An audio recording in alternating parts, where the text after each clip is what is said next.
आज्ञा तो मानी ही जाती है। यहाँ जहाँ कोई भी हिंदू रहता है, अपने आराध्य भगवान श्री राम का जन्मोत्सव बड़े उल्लास के साथ मनाता है। इस पावन अवसर पर आप सबको भी नीलोखेड़ी के निवासियों सहित, माताओं बहनों सहित आसपास के क्षेत्रों को भी सनातन धर्म मंदिर सभा की ओर से भी भगवान श्री राम के जन्मोत्सव पर ढेरों शुभकामनाएं, बहुत बहुत बधाई, शुभकामनाएं। यह पर्व क्यों मनाए जाते हैं, भगवान अवतरित क्यों होते हैं और भारत में ही अवतरित क्यों होते हैं, और उनके राम जन्म के हेतु के कई कारण हैं।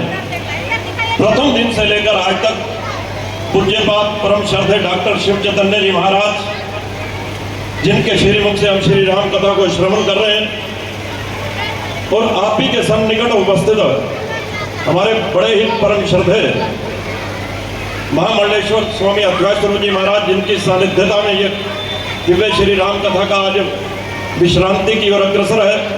मैं चाहूंगा दोनों महासंतों के लिए जोरदार तालियों के साथ अभिवादन और आभार व्यक्त करना चाहूंगा। अनेक कथाओं प्रसंगों के माध्यम से भगवान श्री राम के चरित्र को पूज्य महाराज श्री ने हम सबको समझाने का प्रयास किया है। निस्संदेह भगवान राम, जिन्होंने कठोर से कठोर निर्णय तो लिया, लेकिन मन में कठोरता नहीं रखी। विवेक, जिनके आज कल रावण की भी चर्चा थोड़ी बहुत हुई थी। एक बात कहकर मैं अपनी बात को समाप्त करना चाहूंगा। कहते हैं कि जब रावण मृत्यु को प्राप्त हो गया तो उनकी अर्धांगिनी मंदोदरी, जो आज भी जिसका नाम पूरे विश्व में तो भले ना, लेकिन भारत की नारियों में बड़े सम्मान के साथ लिया जाता है, और वो उस वक्त गिने चुने 5-7 जो कन्याएं हुआ करती थी, जो मान्यता जिन्हें प्राप्त थी, कह सकते हो सौंदर्य की दृष्टि से भी, उनमें से एक मंदोदरी थी। कहते हैं कि जब उन्हें सूचना मिली कि उनके पति रावण को मार दिया गया है, तो उनके मन में एक विचार आया कि परम योद्धा, परम बलवान ऐसा कौन है जिसने मारा है मेरे इस पति को, रावण को, मैं उसे देखना चाहती हूं, उसमें क्या विशेषता है। कहते हैं कि यह सोचकर वे भगवान राम और लक्ष्मण जहां बैठे थे वहां उनके दर्शनों के लिए आई, और वो पीछे से आई। पूज्य महाराज श्री, मैंने भी सुना, कहते हैं जब पीछे से आई तो उसकी परछाई राम ने देखी, एक महिला माता की परछाई है, तो भगवान राम कहते हैं खड़े होकर उस माता को दंडवत करते हैं, प्रणाम करते हैं। यह देखकर मंदोदरी वापस लौटना चाहती है, लेकिन भगवान पूछते हैं कि आप कैसे आए। तो मंदोदरी ने वहां जो कहा है, उसने कहा मैं इसलिए आई थी, इसमें वास्तविकता है कि मेरे पति को किसने मारा, मैं देखने आई थी, और मैं समझ गई हूं, मुझे लगता है कि आप ही हैं जो ऐसे बलवान को मार सकते हैं, क्योंकि आपने मेरी परछाई को देखा और आप मेरे सम्मान में खड़े हो गए, मुझे देखा भी नहीं। और एक मेरा पति था जो दूसरे की पत्नी को लेकर अपनी पत्नी बनाना चाहता था, दूसरे के अधिकारों को अपना अधिकार समझता था, तो मैं समझ चुकी हूं भगवान राम का चरित्र ही है जो इस रावण को समाप्त कर सकता है। रावण एक सोच हो सकती है, हम सबके हृदय में भगवान राम ने जो मर्यादाएं स्थापित की, एक बात और उन्होंने जो आज के, विशेषकर आज के संदर्भ में कही जा सकती है और उन सब पर लागू होती है।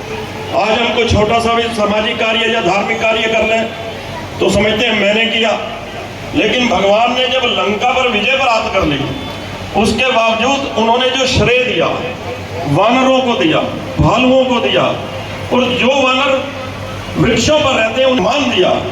ऐसे भगवान राम बिना किसी भेदभाव के, जो हर जंतु जीव से लेकर इंसान से लेकर हर मर्यादा का पालन करते हैं, सम्मान करते हैं, ऐसे ही भगवान राम के जन्मदिन पर निश्चित ही आप सबको बधाई संतों के श्री मुख से तो मिली ही, आप सबकी ओर से भी, नगर की ओर से भी उन्हें बहुत बहुत बधाई देता हुआ, ये अनुष्ठान आप सबके बिना संभव नहीं था और हो भी नहीं सकता है।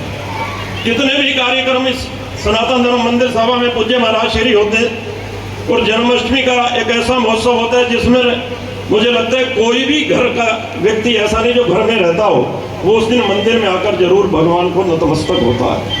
और इसी मंदिर की स्थापना लगभग 60-65 वर्ष पूर्व शायद एक टेंट में की गई थी, मुझे बताया गया है। लेकिन आज इस प्रकार की भव्यता इस मंदिर की आसपास के क्षेत्र में तो है ही। वो भव्यता इसलिए है क्योंकि आप सबकी श्रद्धा भी इस भगवान के प्रति है और वो बनी रहनी चाहिए। सनातन धर्म का ध्वज बुलंद रहना चाहिए। ऐसा की श्रद्धा, आपका विश्वास ईश्वर में, आपकी अटूट श्रद्धा और विश्वास निश्चित ही आपको आत्म उत्कर्ष की ओर ले जाने के लिए सहायक सिद्ध होगी। और पूज्य संतों के श्रीमुख से जिस प्रकार से हमने 9 दिन भगवान राम की कथा के माध्यम से काफ़ी कुछ श्रवण करने को मिला, वो श्रवण करने तक ही ना रहे, सुनने तक ही ना रहे, उसे अपने हृदय में बिठाने का भी प्रयास करें और अमल में लाने का प्रयास करें। इन्हीं शब्दों के साथ एक बार पुनः पूज्य संतों का आभार और अभिनंदन व्यक्त करता हुआ, पूज्य महाराज श्री ये जो कथा रही इसका प्रारूप सारांश प्रतिदिन अनेक समाचार पत्रों में भी प्रकाशित होता रहा है। चाहे उसमें प्रदीप मेहता मेरे मित्र भी हैं, पवन जी वर्मा हूँ, दर्शन शर्मा हूँ और हरीश चावला हूँ, फतेहचंद चावला हूँ, सुरेश जी मिड्डा हूँ, मुल्खराज जी आहूजा हूँ, सोही जी हूँ, अनेक पत्रकार मित्रों ने इस धार्मिक अनुष्ठान के समाचारों को प्रमुखता से अपने अपने समाचारों में, पत्रों में प्रकाशित भी किया है। मैं इनका भी तालियों की गड़गड़ाहट से आभार व्यक्त करना चाहूँगा। और अब किसी भी प्रकार से पूज्य महाराज श्री कमी रहना स्वाभाविक है। इतने बड़े हम परफेक्ट नहीं है कि कोई कमी ना हो, लेकिन मैं आप सबकी ओर से भी पूज्य महाराज श्री के श्री चरणों में प्रणाम करता हुआ क्षमा चाहता हुआ कि किसी भी प्रकार से आपके सम्मान में, आपके किसी भी प्रकार से कोई कोताही या कमी रही होगी तो वो मेरी ओर से रही होगी। आप उसे अपने हृदय में न लेकर अपने हृदय से इस नगर में अपनी भावना बनाए रखेंगे। यदि आप भी चाहते हैं तो मैं चाहूँगा कि पूज्य महाराज श्री हमारी कमियों को नज़रअंदाज करते हुए यदा कदा जब भी नगर की ओर से, किसी भी संस्था की ओर से आप सबको संतों को निवेदन किया जाए कि किसी भी कार्यक्रम में तो आप शायद अपनी उपस्थिति देकर इस नगर को पवित्र करने में किसी प्रकार से पीछे नहीं हटेंगे, ऐसा मेरा निवेदन होता है।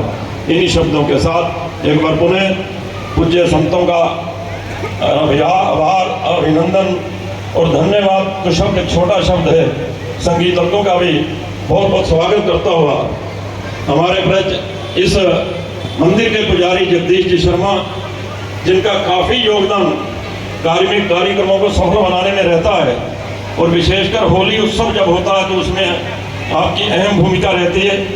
किसी भी प्रकार का कोई कार्यक्रम मंदिर में हो तो जगदीश जी शर्मा की अहम भूमिका के लिए भी बहुत बहुत धन्यवाद। तो हम जिंदा रहेंगे। मैं चाहूँगा पवन जी वर्मा, प्रदीप मेहता जी, दर्शन जी शर्मा, जो भी पत्रकार यहाँ हों वो मंच पर आए और पूज्य महाराज श्री का माल्यार्पण अभिवादन करें और आशीर्वाद लें। इन्हीं शब्दों के साथ एक बार पुनः पूज्य संतों का आभार, अभिनंदन और धन्यवाद। तो शब्द एक छोटा शब्द है, संगीतज्ञों का भी बहुत बहुत स्वागत करता हुआ हमारे ब्रज इस मंदिर के पुजारी जगदीश जी शर्मा, जिनका काफ़ी योगदान धार्मिक कार्यक्रमों को सफल बनाने में रहता है और विशेषकर होली उत्सव जब होता है तो उसमें आपकी अहम भूमिका रहती है। किसी भी प्रकार का कोई कार्यक्रम मंदिर में हो तो जगदीश जी शर्मा की अहम भूमिका के लिए भी बहुत बहुत धन्यवाद।